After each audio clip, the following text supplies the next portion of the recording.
Hello again and welcome back to the channel. This is Michael from TOEFLresources.com, and today I am very happy to share with you another essay written by one of my current students.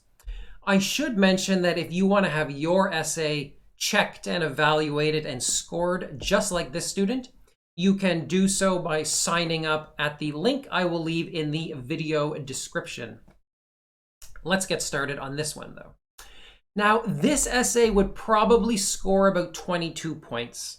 Now, if you saw the video about this student's previous essay, you'll know that that one also scored about 22 points. Now, we were both a little bit disappointed that she didn't make a lot of progress, but, frankly, as you're preparing for the TOEFL, you need to write a lot. This is her third essay. In order to get her target score, she needs to write 10 essays or 15 or 20 essays, maybe 30 essays. I'm telling you this, if you want to hit your target score, practice as much as you can. It will make a huge difference. That's the only way you're going to grow. The perfect TOEFL score, it doesn't come easy. It takes a lot of work. Okay. With that out of the way, with that said, let's get started by looking at the question. As you can see, this is a 3 choices style question. Goes like this. When you face difficult problems in life, what do you feel is the best way to solve them? And it gives you 3 choices. Your job is to pick one of these choices and support your choice in the essay. Now, a common question I get from students is, teacher, if I pick one choice, what do I do with the other 2 choices?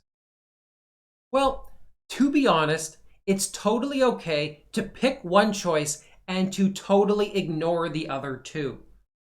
For most students, that is the easiest way to do it. You won't be penalized for ignoring 2 of the choices. It's totally okay to write the entire essay about your choice only.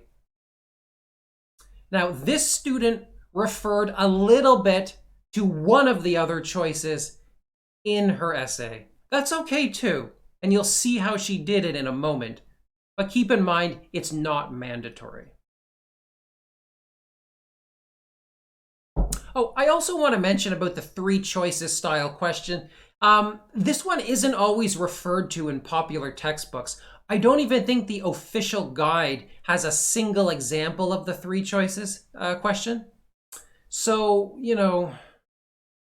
just trust me, this is one of the styles that is used in the independent section of the TOEFL. You probably have a, 1/3 chance of getting a question like this. So be prepared. Don't be scared if you get a 3 choices style question. All right, let's begin by looking at her introduction. No, I'm not going to read her entire essay here, but if you pause the video, you can see what she wrote. Now, at first glance, the introduction's pretty good. She's got 3 sentences, just like I told her. She's got a hook, she's got a thesis, she's got a transition at the end. So, on a superficial level, this is pretty good. Let's look at it a bit more closely, though. Her first sentence is the hook. This is the general introduction to the topic. We face many difficult problems in our lives. That's got good grammar, and it serves the purpose of introducing the topic. It's a bit short and the vocabulary is not great, but it is a fine hook. Next sentence. We all want to make the best possible decisions, and I think the internet is the perfect source of useful information in decision making. That's got some grammar mistakes. I actually fixed them when I was speaking, but if you pause, you'll see that she's got some mistakes there, and those are going to reduce her score. The other problem I have is that only the second half of the sentence is actually her thesis. Her thesis is, I think the internet is the perfect source of useful information in decision making. But she's got all of this other stuff before that. I don't like that. I want the thesis of the essay to start with simply, I think, I believe, in my opinion, something like that. That makes the thesis immediately clear and really easy to identify. So what can she do with this other stuff? Well, she can put that in the hook. I suggested in my comment the following hook. We face many difficult problems in our lives, and we want to make the best possible decisions. That's longer. It's got slightly better vocabulary. It's more sophisticated. I like it. That would be a good hook for this kind of essay. It introduces the general theme, the general topic, doesn't state my thesis yet. Pretty good. I don't like how she ended the introduction. She's got a transition just like I asked for, but it has grammar mistakes. It's got a vocabulary mistake too. There's no excuse to have mistakes in that sentence because that sentence is part of the template. She could have just memorized my template sentence. If she had memorized my sentence and used it word for word, there would be no mistakes here. There's no excuse for mistakes in that position. It's unforgivable. All right, let's start looking at her body paragraph, the first body paragraph. This one, again, it's pretty good. She's following my general instructions. She begins with a topic sentence. Then she has some explanatory sentences. And then she has a transition. And then she has a personal example. That's what you need in a body paragraph, and she's got all of it. So, what's holding her back? Well, let's start with the topic sentence. Again, there's some grammar mistakes. I fixed them. I'm going to read a, corrected sentence. She wrote, first, the internet has unlimited information about every category. Two problems. I don't like every category. That's too vague. I want a more specific topic sentence. Begin your body paragraph with a very specific topic sentence. I suggested that instead of saying every category, that she write about every possible problem we might face. I think that you can see how this is much more specific than every category. More specific. You need to be specific because the topic sentence of a body paragraph is meant to be a summary of the argument contained in that body paragraph. And here, in the rest of it, she talks about some problems that she has. And that's why she should mention it there. Secondly, she wrote, first, internet has unlimited information. Again, first, internet has unlimited information. But, I think she knows to call it the internet. But, I see this mistake every single day. I don't know why, but I do. So when you're talking about the internet, call it the internet. The only time to drop the is when you're using it as an adjective, as an internet webpage, internet application, internet business.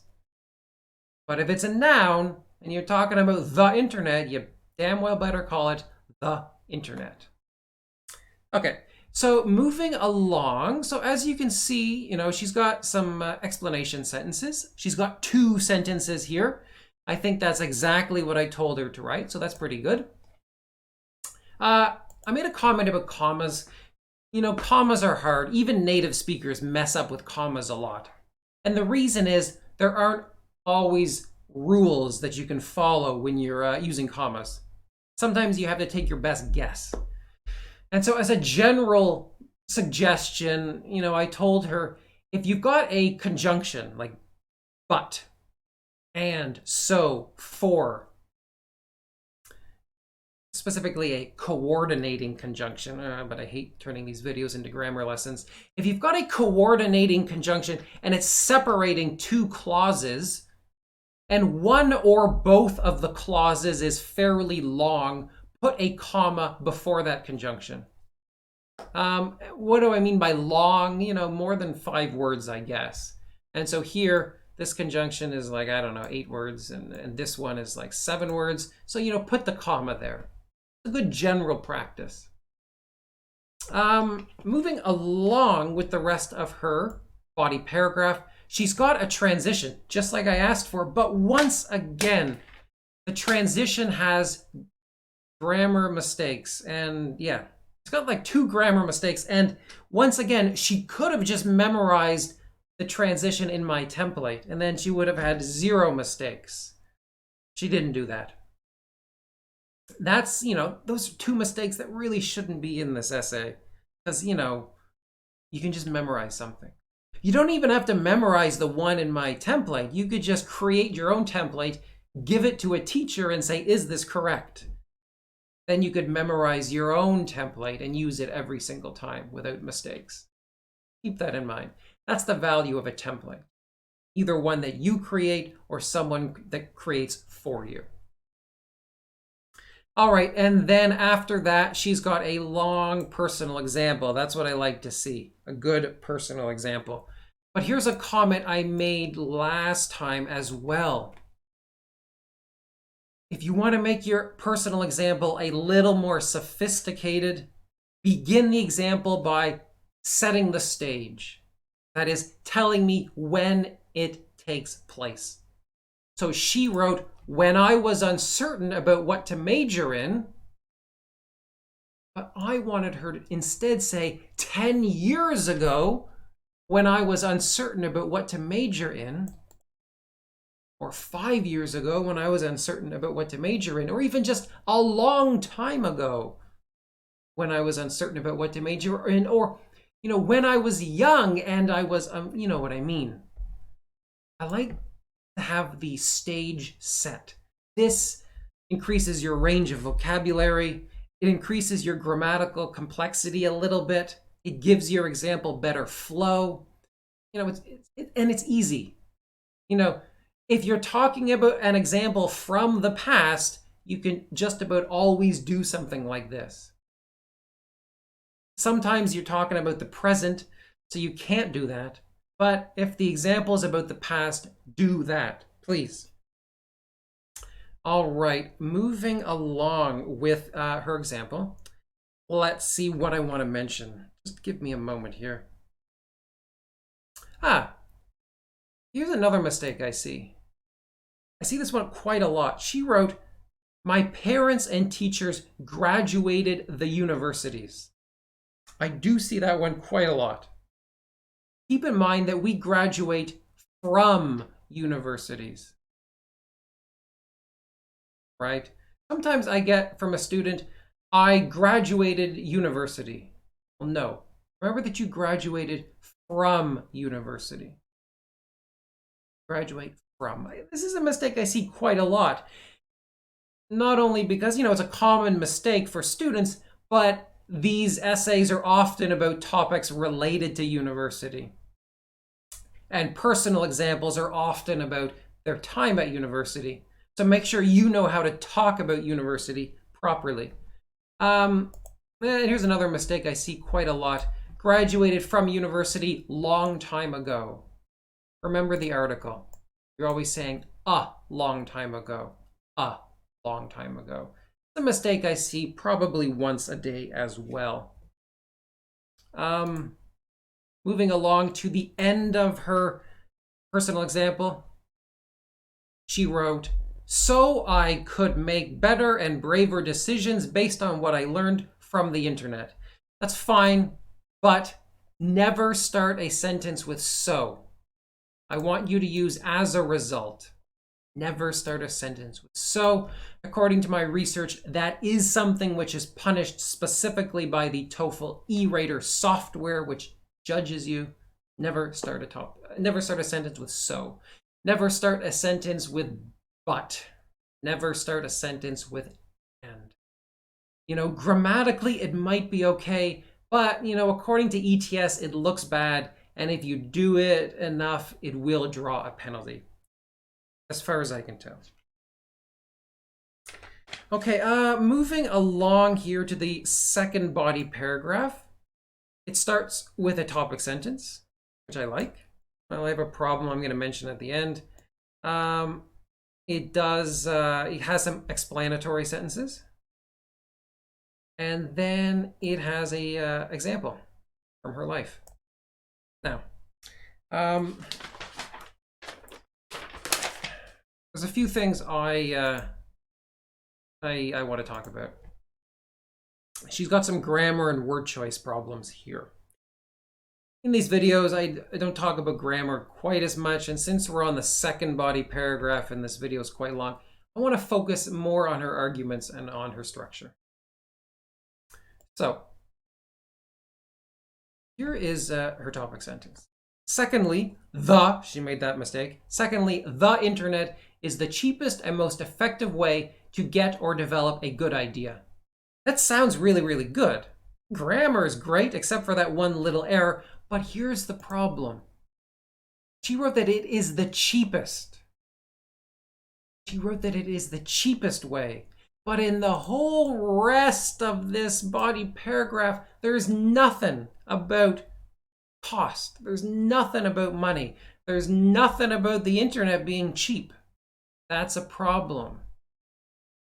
The topic sentence, as I said a moment ago, is meant to be a summary of the argument in the rest of the body paragraph. So if she's talking about cheapest, she needs to talk about cheapest all the way through. All the way through. And even the personal example needs to be about money and cost. That's not the case. So simply, she needs to delete that. And then suddenly, the topic sentence refers to being the most effective way. And yeah, the rest of the body paragraph is about the effectiveness of using the internet. And then the topic sentence is once again on topic. Now, another thing here is she can't set the stage with the personal example. So as her personal example, she talks about her current condition. So she doesn't tell a little story about a specific incident. Instead, she just talks about her current preferences and what she likes to do. That's fine. That's okay. However, it's not something I usually like to see. I usually like to see a specific story with a clear beginning, middle, and end. That is a better example. I find it results in a stronger argument, and I find it also results in a greater range of vocabulary. So that is a comment I gave to her. One last little grammar point. Again, this is a mistake I see just about every day. She wrote, "When I can't make up my mind, the internet gives me plenty ideas to support my decisions." Yes, she said plenty ideas. The expression is plenty of ideas. Never just use plenty and then the noun. Don't say plenty apples, say plenty of apples. Don't say New York has plenty museums, say New York has plenty of museums. I swear, again, I guess that's the theme of the video. That's a mistake I see every single day. So, make sure that you don't make that mistake in your own writing. Lastly, she has a conclusion, which has a good structure. It has 2 sentences. The first sentence of the conclusion repeats her thesis, but using different words. And then the second sentence repeats the 2 supporting reasons using different words. She's got some grammar mistakes that I fixed. She's got a vocabulary issue at the end that I fixed. Just to be a bit more specific, I don't like that she said it's an efficient way to find good ideas. I hate the word good. Don't use good or bad in your essays. That's too easy. Those are words that can always be replaced by something a little bit more specific. So in my comment, I suggested that she change this to helpful ideas. That's slightly better than good. It'll increase her score very slightly. All right, and that is a 22-point essay. I'm hoping to get another essay from this student in the next couple days, so keep an eye on the channel for an upload. All right, I'm going to leave it at that. But as always, if you have questions, please leave them down below and I will answer them as soon as humanly possible. Take it easy, guys, and have a lovely day.